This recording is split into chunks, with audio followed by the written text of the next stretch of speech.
Rahayu, Barakatan. Kita berjumpa lagi pada tayangan video Jagat Alit. Kita kembali meneruskan pembahasan tema yang terdahulu tentang unsur elemen apa saja yang membentuk jasmani kita. Setelah 2 video yang lalu, panjenengan semua sudah dipahamkan bagaimana awal kedagingan kita ini terbentuk karena elemen cahaya, karena elemen udara. Nah, kali ini kita memasuki elemen yang ketiga, yaitu elemen padat. Nah, di dalam simbolisasi yang lain ini disebut elemen tanah, dan ini juga tidak bisa disangkal berkatan karena memang segala sesuatunya yang padat suatu saat kalau memang sudah selesai di dalam perannya pasti akan kembali di dalam unsur tanah. Nah, maka juga tidak salah kalau di dalam pembahasan ini juga disebut sebagai elemen tanah. Namun di dalam spiritualitas yang kita pahami sebenarnya itu elemen padat, karena elemen padat ini berbeda dengan tanah itu sendiri. Sedangkan tanah ini terdiri dari berbagai macam unsur pula yang membentuk tanah. Namun elemen padat ini adalah sebuah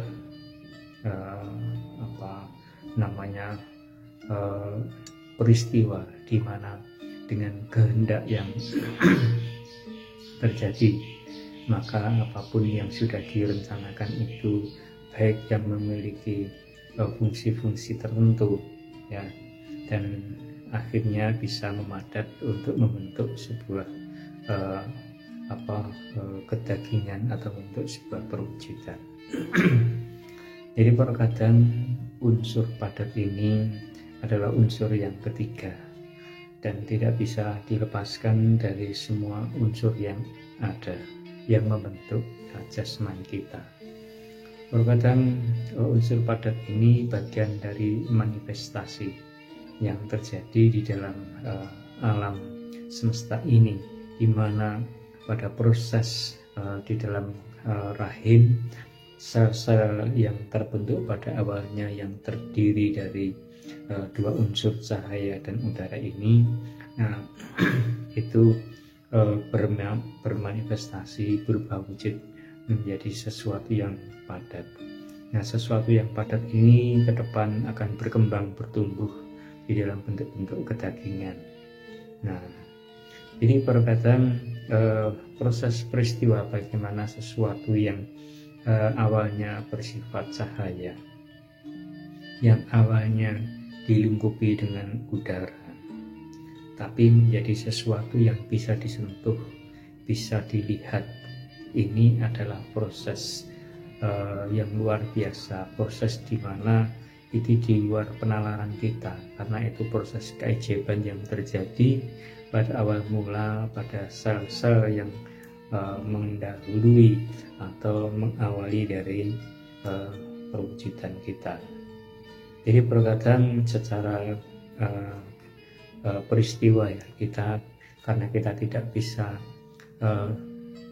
terlibat sepenuhnya untuk melihat dengan indera kita, maka kita hanya meraba-raba bagaimana proses itu tiba-tiba terjadi. Proses itu sedemikian rupa mengalami situasi dan akhirnya menjadi sesuatu yang padat, sesuatu yang bisa disentuh. Nah, hal inilah mungkin karena keterbatasan kita yang mungkin belum bisa mengurai peristiwa yang terjadi di dalam awal pertumbuhan kita. Mungkin ini disebut tidak salah kalau ada orang menyebutnya ini adalah peristiwa gaib, karena memang kita tidak bisa melihat sebuah peristiwa yang berurutan, sebuah peristiwa tentang proses terbentuknya kedagingan kita. Namun dari sesuatu yang tidak bisa disentuh lalu bisa disentuh, ini sesuatu yang proses yang bagi kita ini hanya Sang Pencipta lah yang bisa mewujudkan, dan proses-proses seperti itu hanya bisa kita yakini berasal dari salah. Jadi sekali lagi berkatakan bahwa unsur padat ini atau unsur tanah inilah yang mengawali diri kita ini bisa disentuh, yang mengawali diri kita ini bisa dilihat secara nyata. Jadi peran serta unsur tanah, unsur padat ini sangat penting. Karena apa? Untuk dalam rangka mewujudkan perwujudan inilah dari bentuk kemanusiaan kita yang bisa membedakan dengan makhluk-makhluk yang lain. Fungsi-fungsi organ kita yang terbentuk karena proses unsur padat, unsur tanah inilah yang akhirnya menjadi satu kesatuan yang disebut tubuh kita ini. Keberadaan tubuh kita ini, jasmani kita ini tentu saja memiliki tugas yang mulia untuk menjalankan perintah-perintah budi, di mana perintah-perintah budi ini berasal dari kehendaknya. Nah, kan tentu saja kehendak Sang Pencipta. Jadi perkataan unsur tanah atau unsur padat ini di dalam spiritualitas, di dalam jagat alit itu dipahami sebagai unsur atau elemen yang tidak abadi, berbeda dengan unsur-unsur yang terdahulu, yaitu unsur cahaya dan unsur udara. Unsur tanah padat ini pada prosesnya itu juga mengalami sebuah peristiwa di mana proses tersebut itu diatur di dalam ketetapan, dan ketetapan seperti inilah yang selalu saya sampaikan kepada panjenengan di dalam proses jagat alit yang disebut adanu. Adanu ini adalah sebuah proses di mana kedagingan kita itu memiliki batasan-batasan. Namun harus kita pahami bagaimana kita melihat tubuh bagian luar dan tubuh bagian dalam. Bagaimana, apakah adanu yang berlangsung di dalamnya itu sama atau berbeda? Inilah perkataan seandainya kita itu bisa mengenali diri kita dengan baik, kita bisa menyelami begitu luar biasa, begitu banyak keajaiban yang terjadi di dalam kehidupan kita, baik yang ada di tubuh bagian luar maupun tubuh yang ada di bagian dalam. Tentu saja perkataan adanu ini memiliki ketentuan-ketentuan yang sudah diatur dari sananya, tentu saja dari Sang Pencipta. Adanu adalah proses di mana setiap sel atau bentuk perwujudan kita itu yang diatur pada saat sel-sel ini sudah selesai menjalankan perannya, maka akan digantikan pada sel-sel yang baru. Nah, ada batasan waktunya, ini juga relatif sama, ya, memiliki usia, memiliki umur pekerjaan yang kurang lebih bisa sama. Nah, jadi perkataan adanu, kalau kita mencoba menyelami bagaimana proses sel di dalam diri kita itu yang setelah berkembang membelah menjadi banyak, masing-masing sel itu memiliki tata aturan sendiri, memiliki ketentuannya sendiri yang diatur di dalam adanu. Nah, pada ketentuan adanu, sel-sel yang mendiami pada permukaan bagian tubuh luar itu akan berkala memproses dirinya atau meremajakan dirinya tanpa kita atur. Proses itu akan berlangsung karena setiap sel itu sudah memiliki perannya, memiliki tanggung jawabnya, dan mengetahui tugasnya, sehingga pada saat dia mulai bertumbuh, lalu pada saat dia selesai menjalankan misinya, maka sel-sel ini akhirnya gugur dan digantikan dengan sel-sel yang baru.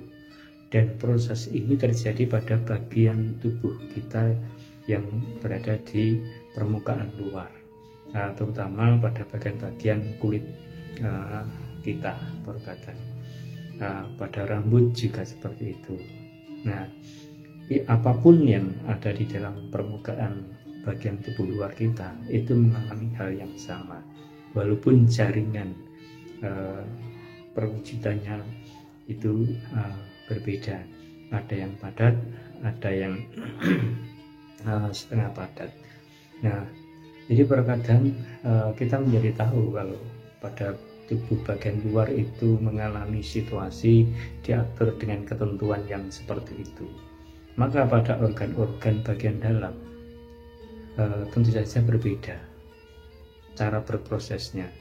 Bagaimana tubuh bagian dalam ini pada saat sel-sel jaringan-jaringan itu apakah berkala juga akan mengalami peremajaan.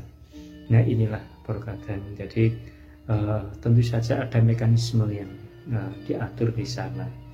Ada sesuatu di mana jaringan sel-sel yang telah mungkin sudah tidak optimal bekerja di sana itu mungkin mengalami peremajaan kembali, namun bagaimana caranya, bentuknya seperti apa, mungkin butuh penyelaman diri kita pada saat kita itu semakin memahami, semakin menghayati kedagingan kita, maka kita bisa membayangkan bagaimana kinerja itu berlangsung ya. Jadi cara kerja tidak seperti pada bagian luar perkataan. Jadi ada sesuatu yang terlepas dari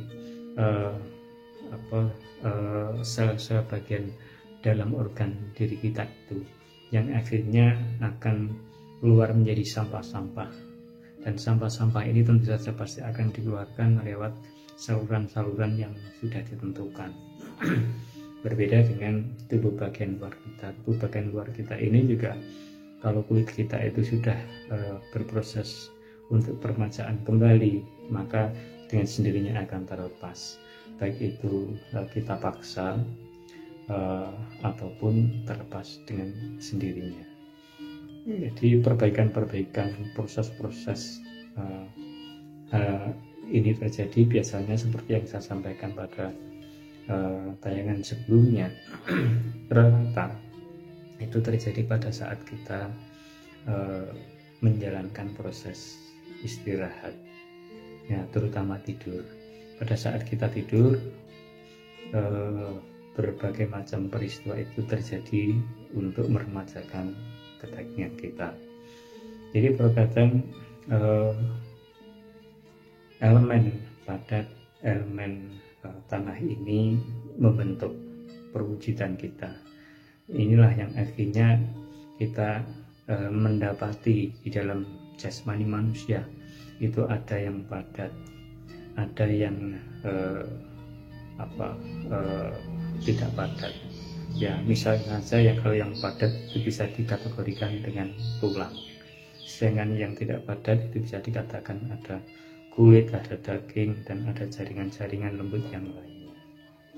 Nah, itu terbentuk juga karena ada unsur padat ya, termasuk juga saraf-saraf, walaupun itu mungkin sulit sekali dikenali, dilihat dengan panca indera kita, namun sebenarnya tetap saja itu disebut benda-benda padat atau perwujudan padat di dalam tubuh kita. Jadi perkataan itu gambaran bagaimana elemen padat, elemen tanah ini membentuk perwujudan kita, menciptakan kedagingan kita, menciptakan untuk jaringan-jaringan tulang kita, ya, menciptakan segala sesuatu yang menempel di dalam tubuh kita sehingga bisa disentuh, bisa dilihat.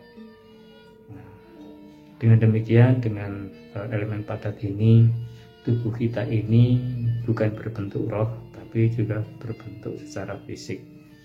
Dengan bentuk fisik ini kita bisa menjalankan tugas dan perutusan, sehingga apapun organ yang telah dirancang di dalam tubuh kita ini, entah itu bagian dalam, entah itu bagian luar, semuanya memiliki fungsi. Tidak ada satupun yang tidak berfungsi atau sia-sia.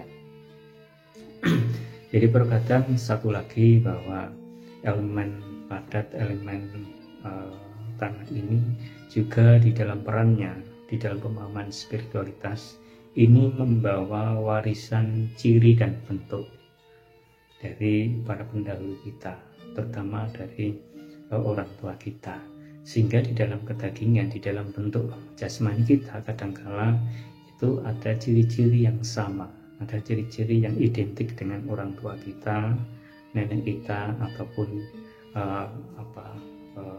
saudara-saudara kita yang terhubung di dalam kehidupan kita. Nah, inilah terkadang jadi indahnya bagaimana kita memahami diri kita sendiri, memahami bahwa kita itu tercipta dari elemen tanah, dari elemen padat. Tentu saja kita menjadi semakin mensyukuri kehidupan ini, bahwa Tuhan itu menciptakan keajaiban yang luar biasa yang terjadi setiap waktu. Nah, untuk itu semakin kita menyelami jati talib, semakin kita menemukan Tuhan di dalam diri kita, dan semakin bermakna pula hidup ini dan bisa bermanfaat bagi kehidupan yang lain. Nah, demikian terkadang kita akan berjumpa lagi pada video selanjutnya. Masih satu lagi kita akan membahas elemen yang terakhir, sehingga kita menjadi genaplah pengetahuan kita tentang apa saja yang membentuk jasmani kita, sehingga kita bisa menjadi pengendali elemen ini, dan kita menjadi manusia yang bermanfaat sesuai dengan rencana dan ciptaannya. Demikian, kita akan kembali lagi pada video berikutnya. Matur nuwun, rahayu.